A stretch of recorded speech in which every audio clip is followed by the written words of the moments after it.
If you're trying to really build a pitch deck this year, there are certain mistakes that you really need to avoid. Because if you want investors to be hooked, to be really incentivized, to be encouraged by your pitch deck, to be really interested, you got to really have you got to deliver a proper pitch deck. So I want to talk to you about some mistakes to really avoid as you actually start your journey, whether you have a startup or whether you have an established business.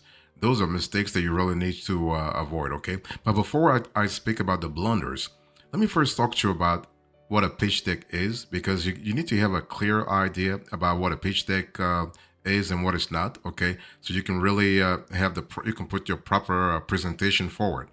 So a pitch deck is actually a short and concise presentation, usually created using PowerPoint, Keynote, or similar software, used to provide your audience with a quick overview of your business plan, right? So you have your business plan that's probably 50 pages or 100 pages, and your pitch deck is actually a summarized version of it, okay?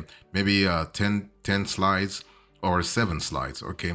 And if you think about the pitch deck, you want to think about a presentation that typically covers key aspects such as your company's mission, business model, market opportunity, product or service, competitive landscape, financials, and team. So everything is summarized. So we're talking about 7 to 10 slides, okay? And the thing is that when you think about a pitch deck, the whole idea is to really, really go big first. You want to go big at first. You want to really attract investment by convincing potential investors of the viability and future growth of your business. You have to understand investors are really busy. They probably hear or watch 10 to 20 pitch decks every single day. That's a lot of pitch decks, okay? So you got to go strong. Now, basically, most pitch decks are around 7 to 24 slides long, and they are used during meetings with investors, demo days, business lenders, or as part of the initial screening process by accelerators, okay? Accelerators slash incubators. So a pitch deck shouldn't be a boring business presentation, okay? It's a narrative that tells your company's story.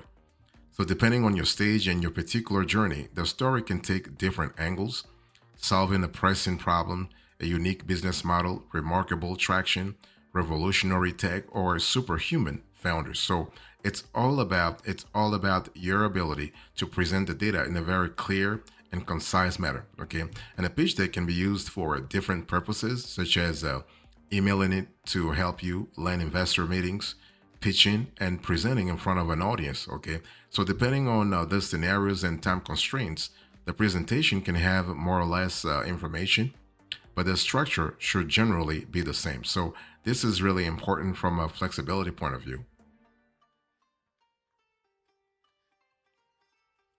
So when will you need actually to have a pitch deck? Let's talk about that. So you'll need a pitch deck throughout your journey as a founder and many stages of a startup's life, even for established businesses. If you have an established business that actually starting a new project or a new initiative, you might have a pitch deck specifically for that project or initiative. Okay, so for starters, almost every US accelerator program will ask for a pitch deck during their initial screening process. Once you're in, get ready for the pitch practices, okay?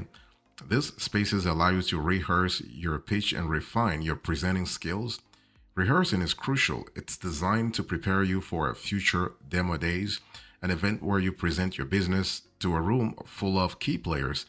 Think investors, think lenders, think other program coordinators, okay?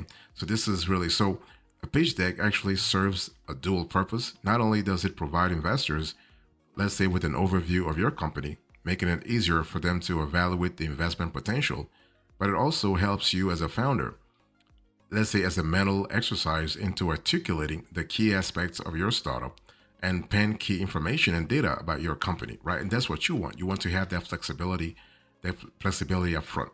So the ideal structure of a pitch deck actually basically should have the market opportunity you have discovered, what you have built to tackle it. Okay, how does it work and who is it for? Your target audience, how much you are growing. So all this are important. If you have a pitch deck that doesn't have those elements, you are making big mistakes. Okay, you want to talk also about how you will continue to grow. Growth metrics, traction is really important. If you don't have it, it's another blunder. and why you and your team are the right ones, okay, to actually change the status quo. It's important for investors to see that you have thought about the problem, that you understand the problem, and that you are equipped to solve the problem. Okay, and you have a few things that you should really put into a pitch deck. Please don't make a pitch deck a long sort of a long presentation. Okay, like I said before, maximum 24, 25 slides, totally fine.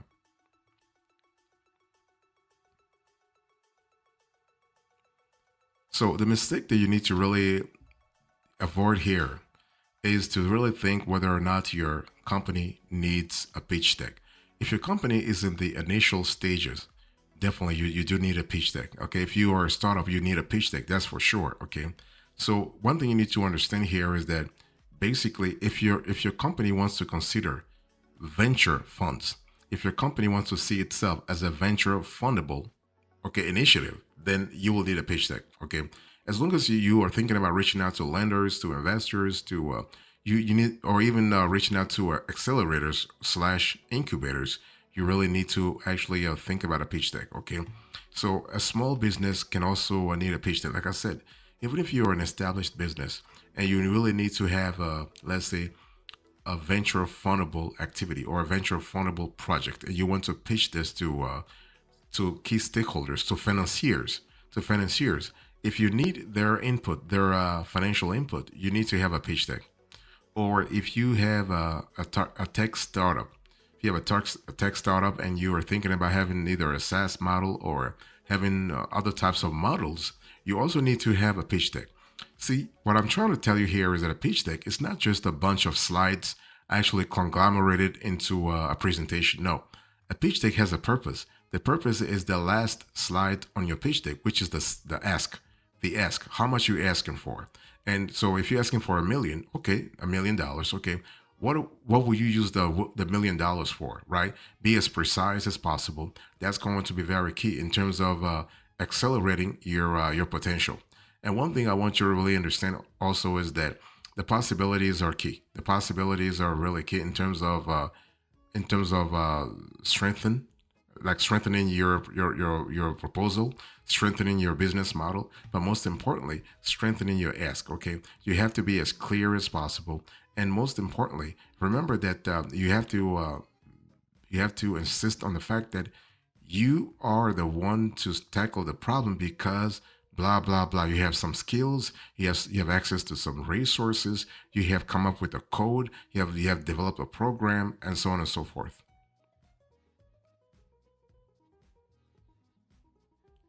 So let me talk to you about the important parts of a pitch deck. If you miss some of those parts, you are going to make huge mistakes. Okay, huge mistakes in terms of losing credibility. Like those VC firms are going to look at you as non-professional, or even you are not giving the full picture. Because see, you have to understand. I think I've said this before. Investors are watching tens of pitches every week or every month.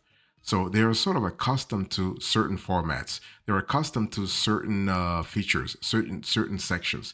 If they don't see those sessions, those typical sections in your pitch deck, they will start thinking that you're not professional or you don't know what you're talking about. Okay. One thing you need to understand here is that if you want to avoid that mistake, you always have to pay attention to something called the three-act structure. Please, it's important to really understand that you're trying to keep things simple. You're trying to keep things as accessible to investors as possible, right? So when I say a three act setup, you have three-act structure. The first act is the setup. Okay, you have an introduction to the characters and the status quo. So you receive, let's say, you tell investors, let's say you present to them a universe that you believe in, that basically investors can really put their money in, and it has to be realistic. Okay, this is an important element to really think about. And one thing I want you to understand here is that when you think about introduction, it has to be very straightforward. What is the status quo? What's going on? How does the world operate today? What are the flaws? And your solution is actually the first plot point. You're pivoting the direction of the story, right? Of the current status and the possibilities that you think are endless, depending on your niche. And you can one thing that you have to understand here is that the bottom line is if you have a first plot point, you have to complement it with a second plot point, which will depend actually on your niche, will depend also on the expectations of your target market. Okay, but one thing I want you to really understand here is that at the end of the day, you have to apply those strategies to your specific industry, especially the climax. The climax is actually the point where the viewer is most vulnerable because they want to really, you're asking for money, but you have to present something that is really, really compelling in terms of your product or service.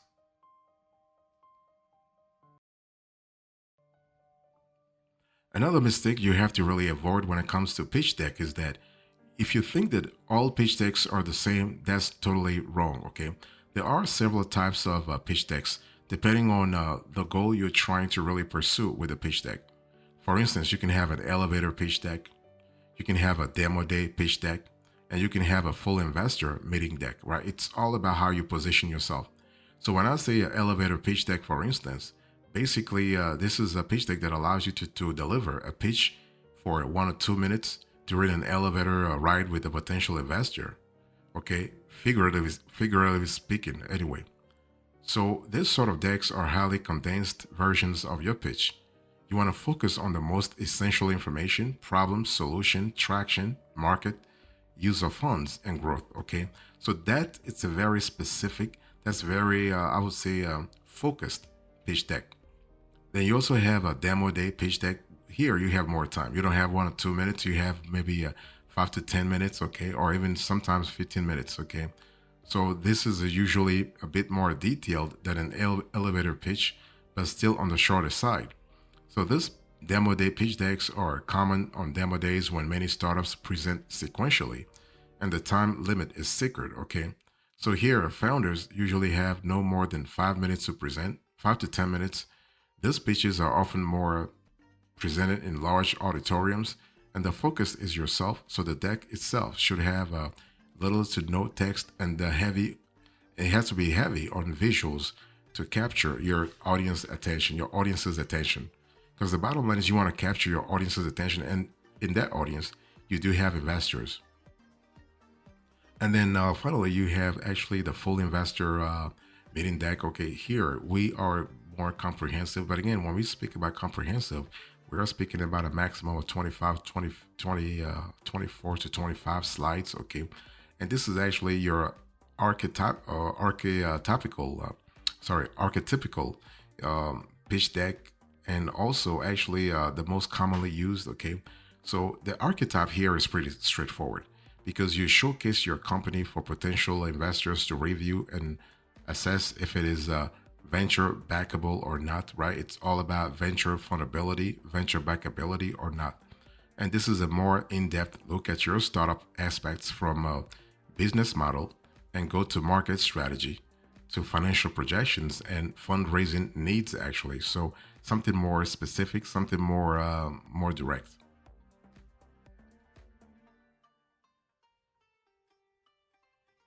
So if you want to have a solid pitch deck, please avoid certain mistakes in terms of clarity, in terms of comprehensiveness. Okay. So basically, when you want to have a solid pitch deck, you got to have a good story structure. If your storytelling is not really where it should be at, this is going to really penalize you big time. Okay. So in pitch deck, the order in which you present your information is crucial, almost as critical as the content itself. Because, like I said, those investors, those VC firms, those stakeholders, those regulators, they are seeing tens of pitch decks throughout the day, right? So it tells you a lot about their level of, I would say, the depth of their analysis. Okay, so your information should follow a logical order that paints an overall business picture and has a story arc that makes sense. It has to make sense. If it doesn't make sense, then you really forget about it. Most storytelling techniques in public speaking also apply to narrating your business story in a very relatable way. It has to be relatable. It also has to be easily understandable, right? We're speaking about accessible. We're talking about you actually taking jargons out of your content because the whole idea here is not to impress investors. Of course, you need to impress them so they can give you money, but you don't have to impress them with big English or whatever. No, okay. So basically, your readers, your investors need to understand your company and the deck, regardless of them being familiar or unfamiliar with your industry. So the typical trap here is that you want to get too technical and you use jargon that many of us simply don't understand, right? So try to tell the story clearly, compellingly, and concisely, so that anyone, and I really want to insist on that, anyone can understand the deck and get excited by your company actually. And also the deck has to be human centered and relatable. I want to insist on that point also, because if you focus too much on the solution you created and give lengthy explanations of your product's super cool features, you are missing the point. The point is that humans are going to use your products in the end. Humans are going to use your solution in the end, okay? So the business idea will be meaningless if it doesn't solve a genuine human problem. So the deck needs to convey that there is a clear problem and a solution fit, okay? Make things relatable by providing proof of the user's pain points, quantify the problem, and mention how your solution improves people's lives actually, because people are going to use your products or services, and why your team is the only one that can do it, okay? If your audience for some reason can't relate to the problem, convincing them of your solution will be hard.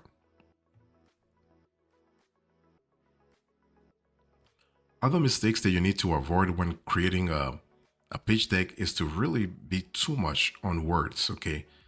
Writing and writing and writing. No, you want to have compelling visual resources. So while your presentation's content is vital, don't get me wrong, your slides visual look, okay, the visual look is critical in engaging your audience. People get bored quickly, and a visually dynamic presentation can help you maintain their interest, and that's what you want, okay? I mean, humans process images much more efficiently than text.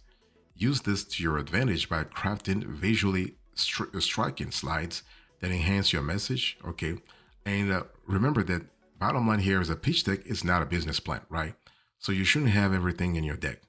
This is a high level document that has to paint a solid picture of your company. There will be a time and place to deep dive into different areas of the company. So the slide deck is actually not the place, okay?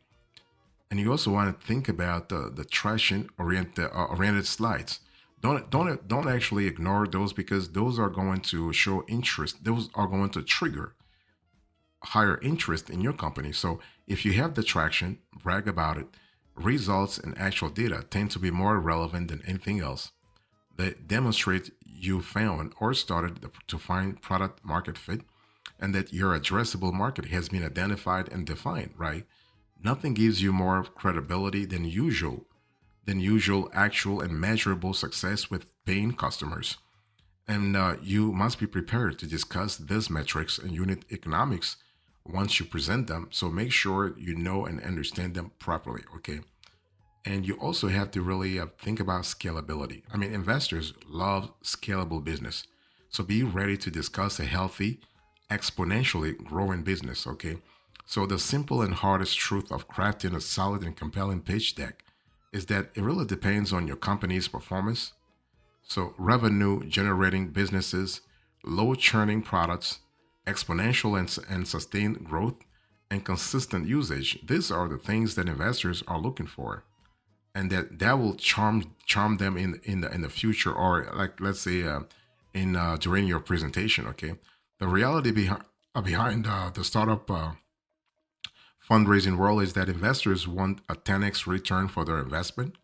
So despite the reputation of being risk takers, they ultimately look for their investment to yield results actually. So, as an epilogue to today's conversation, I just walk you through some of the pitch deck mistakes that you need to really avoid when presenting your pitch deck. Okay. Thank you so much for your attention. I really appreciate it. God bless you. I'll see you next time. Until then, remember, stay marvelous.